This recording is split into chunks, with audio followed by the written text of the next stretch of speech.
यदि आपने प्रभु के दरबार का आश्रय ले लिया है, कृपालु की कृपा के सहारे हो गए हो, बैर और की कहा करे।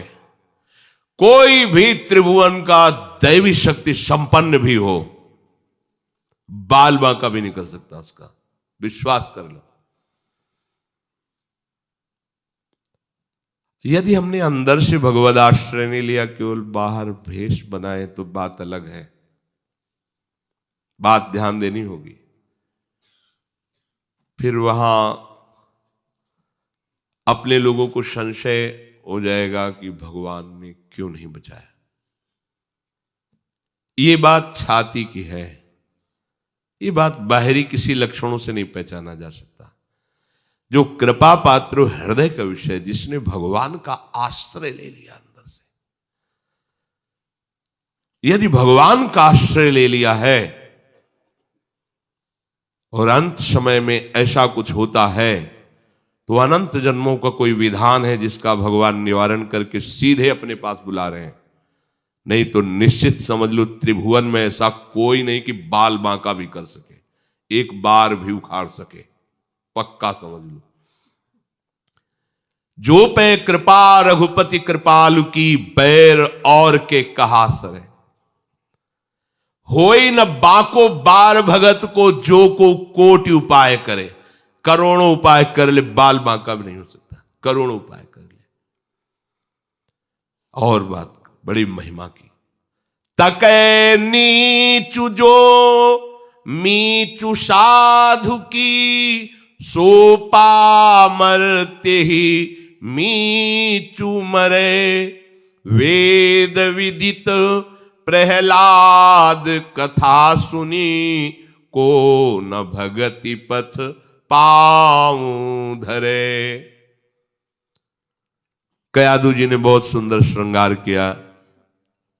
5 वर्ष के बालक हैं, कूदते हुए हिरण्यकश्यप के सामने आए, साष्टांग प्रणाम किया, क्योंकि देवर्षि नारद जी के आश्रम में जन्म हुआ। देवर्षि नारद जी की गर्भ से ही इनको शिक्षा प्राप्त हुई, महाभागवत है। साष्टांग प्रणाम, उतर पड़ा सिंहासन से, प्रहलाद जी को उठाया, छाती से लगाया, मस्तक चूमा। बड़ा सुख मिल रहा प्रहलाद जी को। बेटा तुम्हें क्या पसंद है? जैसे छोटा बच्चा तो प्यार है, तुमको क्या टॉफी, तुम क्या पसंद, खिलौना, कोई चॉकलेट, तुम क्या चाहोगे, वो पूछ। तुम्हें क्या, त्रिभुवन पति, तपस्या का धनी, अद्वितीय तपस्वी, अद्वितीय तपस्वी हिरण्यकश्यप। ब्रह्मा जी को भी दिव्य दृष्टि से ढूंढना पड़ा, है कहां हिरण्यकश्यप। वहां घास जमी हुई थी, उसके ऊपर कुशा जमा हुआ था, दीमक की बामी लग गई थी, मंत्र में तन्मय। तभी तो किसी देवी शक्ति की भी सामर्थ्य नहीं थी कि उसको परास्त कर सके। ऐसे दुलार कर, क्या चाहिए बेटा, तुम्हें क्या पसंद है? कहा मुझे 9 बातें बहुत पसंद है। श्री हरि के प्रति ये जो नवधा भक्ति है, श्रवणम कीर्तनम स्मरणम विष्णुपाद सेवनम अर्चनम वंदनम दास्यम शक आत्मनिवेद। जैसे सांप एकदम कूद पड़ा हो, ऐसे एकदम क्या बोला, पटक दिया नीचे, क्योंकि हरि से द्वेष करते थे, पटक दिया नीचे। अब किसने शिक्षा दी इस बालक को? थर थर कांप रहे कयादू जी।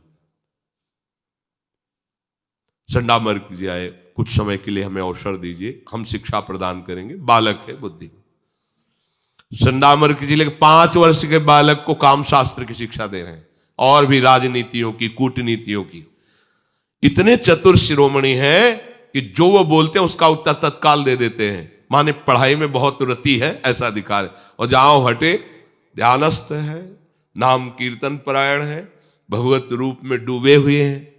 काफी समय बाद फिर बुलाया, अब उतना प्यार नहीं किया। हाँ बेटा, तुम्हें क्या पसंद है, क्या पढ़ा गुरुजी से, सुनाओ। तो ये भगवान की महामहिम बात। चंडामर्क से ये शिकायत, बोले प्रभु आप जिसकी शपथ ले लो, हमारे यहां तो चर्चा नहीं हुई ये। किसने सिखाया तेरे को? प्रहलाद जी से। किसने? नैषा मतिस्ताव दुरुक्रमांघिम स्पर्शत्या अनर्थापगमो यदर्था मयि अशाम पाद रजोभिषेकम निष्किंचना नाम न वृणीत यावत। हे दैत्यराज, भाव बदल गया। हरि से द्वेष करता पिता कैसे हो सकता है? ये पढ़ाने लिखाने से बुद्धि नहीं होती, ये महापुरुषों की चरण रज अभिषेक से होती है। ये हरि में जैसी मेरी रति है, ये पढ़ाने लिखाने से। मेरे गुरु देवर्षि अंदर की बात बाहर नहीं बोले, मेरे गुरु देवर्षि नारद जी की कृपा कटाक्ष से हरि प्रेम जागृत हुआ, ये पढ़ाने लिखाने से नहीं। बंदी बना लिया जाए इसे, 5 वर्ष के बालक को आदेश किया, हमारे सामने इसे नुकीले शस्त्रों से छेदा जाए, मार डाला जाए। वो शस्त्र मारते उनकी त्वचा में कहीं खरोंच भी नहीं होती। बोले महाराज, बड़े बड़े नुकीले अस्त्रों से प्रहार किया जा रहा है, आप देख रहे हैं, कोई प्रभाव नहीं पड़ रहा। हमारे सामने मत वाले हाथियों से रौंदा दिया जाए, हाथी ऊपर से कचर के चले जाते, प्रहलाद जी आराम से बैठ जाते। ऐसा लगता है जैसे कोई सुकोमल फूलों का स्पर्श कर रहा। मरेगा कैसे ही? जहर पिलाओ, सांप से डसवाओ, पर्वत के नीचे दबा दो। बड़े बड़े दैत्यों ने पर्वत उठाकर प्रहलाद पहाड़ का टुकड़ा बांधकर समुद्र में फेंक दो, मृत्यु भी नहीं छू रही, अग्नि में जलाए, कुछ नहीं, बाल भी नहीं झुलसा।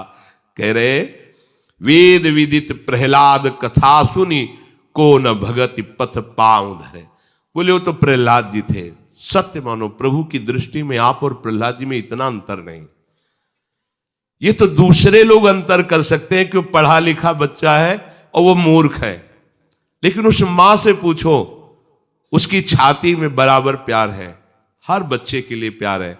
ऐसे ही मेरे पिता है प्रभु, मेरे परमेश्वर है प्रभु, मेरी मां है प्रभु। तुम्हें माता च पिता तुम्हें, तुम्हें बंधुश्च सखा तुम्हें, तुम्हें विद्या द्रविणं तुम्हें सर्वम मम देव देव। प्रभु हमको वैसे ही प्यार करते जैसे प्रहलाद जी को, पर हम वैसा प्रभु पर भरोसा नहीं रखते जैसा प्रहलाद जी रखते। अंतर हमारी तरफ से, प्रभु की तरफ से नहीं।